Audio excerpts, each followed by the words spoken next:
Todo aquele que estuda a Bíblia Sagrada tem a necessidade de conhecer um pouco mais como era o ambiente, onde se deram os acontecimentos narrados nas páginas das Sagradas Escrituras. Este conhecimento amplia os horizontes do contexto de um texto bíblico, ou seja, o texto bíblico está inserido dentro de um contexto histórico, social, político, literário, geográfico e até mesmo espiritual.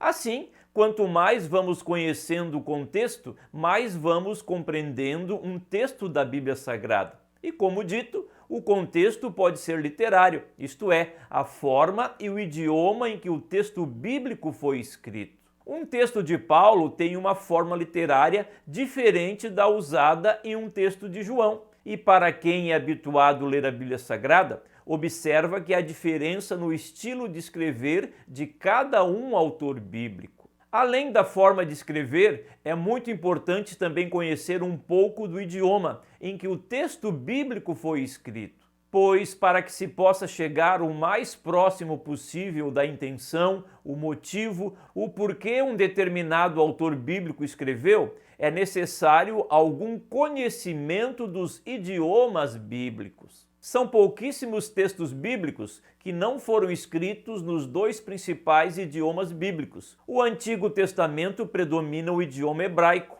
e o Novo Testamento predomina o idioma grego. Assim, o hebraico e o grego são os dois idiomas predominantes na Bíblia Sagrada. Conhecer um pouco destes idiomas facilita a compreensão de um texto bíblico e muitas vezes o uso de um dicionário de hebraico e grego é uma ótima ferramenta na interpretação bíblica. Nesse sentido, aprender algumas expressões gregas abre o nosso entendimento quanto ao texto do Novo Testamento. De expressão em expressão, vamos mergulhando um pouco mais no mundo do Novo Testamento. Olá, tudo bem com você? Sou Moisés Brasil e seja muito bem-vindo aqui no canal. Este canal é voltado a você que tem interesse em aprender um pouco mais da Bíblia Sagrada, da teologia e da vida cristã. Por aqui são centenas de vídeos nessas três áreas, apresentando de maneira muito didática, unicamente para que você avance um pouco mais no conhecimento e na prática da vida cristã. Este vídeo que você está assistindo faz parte de uma série de vídeos, Expressões Gregas do Novo Testamento.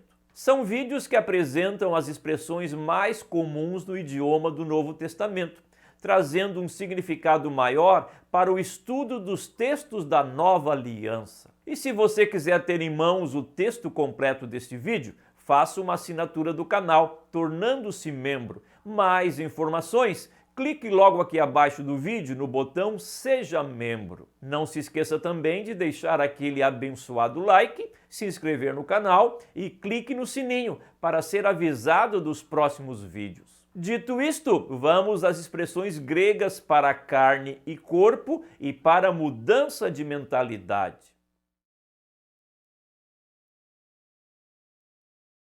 Estas duas palavras muitas vezes provocam uma certa confusão no leitor da Bíblia Sagrada, pois em alguns momentos são apresentadas como sinônimos.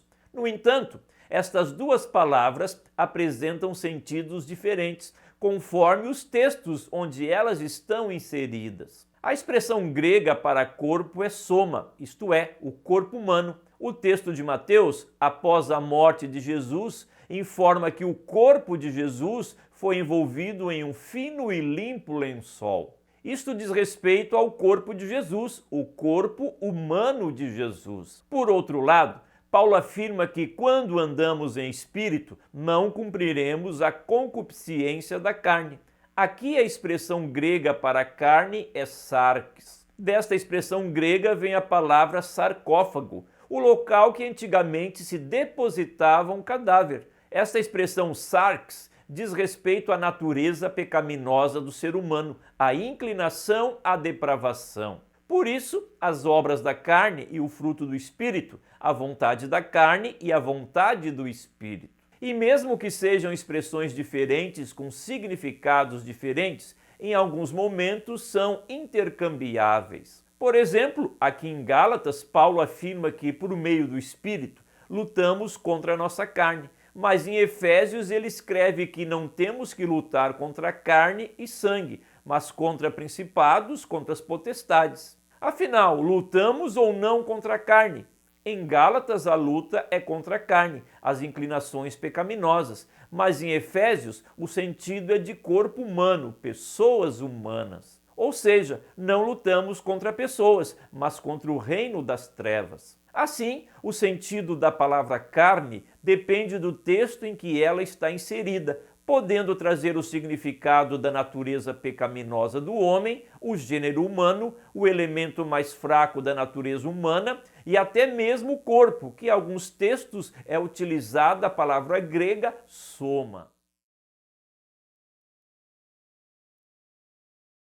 O texto da Epístola de Paulo aos Romanos nos diz: "E não vos conformeis com este mundo, mas transformai-vos pela renovação do vosso entendimento, para que experimenteis qual seja a boa, agradável e perfeita vontade de Deus." Um rico texto do apóstolo Paulo, que apresenta preciosidades para a nossa caminhada com Deus, como a vontade de Deus, que primeiramente é boa, depois agradável e por fim perfeita. Contudo, o texto afirma na tradução Almeida, Revista e Corrigida: "Transformai-vos pela renovação do vosso entendimento." A expressão grega para transformai-vos é metamorfo, isto é, mudar de forma, como a lagarta que se transforma em borboleta, em um processo chamado de metamorfose. Assim, uma mudança radical na forma. Além disso, o texto acrescenta a expressão anakainosis, que quer dizer renovação, restauração completa ou mudança para melhor. E também a expressão nous, que quer dizer mente, faculdades mentais, capacidade de entender, habilidade de sentir e etc.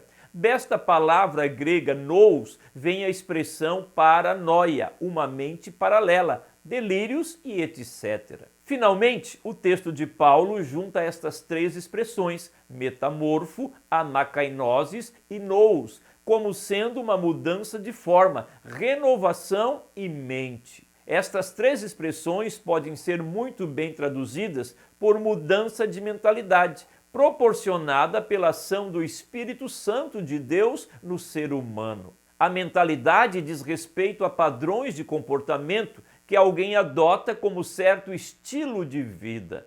É nesse sentido que Paulo afirma antes: não vos conformeis com este mundo. Ou seja, não devemos ser moldados na mesma forma do mundo, mentalidade, mas passando por uma mudança de mentalidade para experimentar a vontade de Deus, que é boa, perfeita e agradável. Alguns intérpretes bíblicos resumem esse texto paulino em outra expressão grega, metanoia, a mudança de mentalidade, de uma mentalidade deste mundo para uma mentalidade renovada por Deus. Apenas algumas expressões gregas que ampliam o entendimento do texto bíblico. Faça uso dos livros como dicionários bíblicos, dicionários de grego, comentários bíblicos e até mesmo da internet para conhecer mais algumas expressões gregas. Nunca é inútil aprender um pouco mais do idioma do Novo Testamento, o grego. Afinal, foi o idioma que Deus usou para que os escritores da Nova Aliança nos transmitissem as verdades do Evangelho do Senhor Jesus Cristo. Muito obrigado por sua audiência aqui no canal, um abraço e até um próximo vídeo.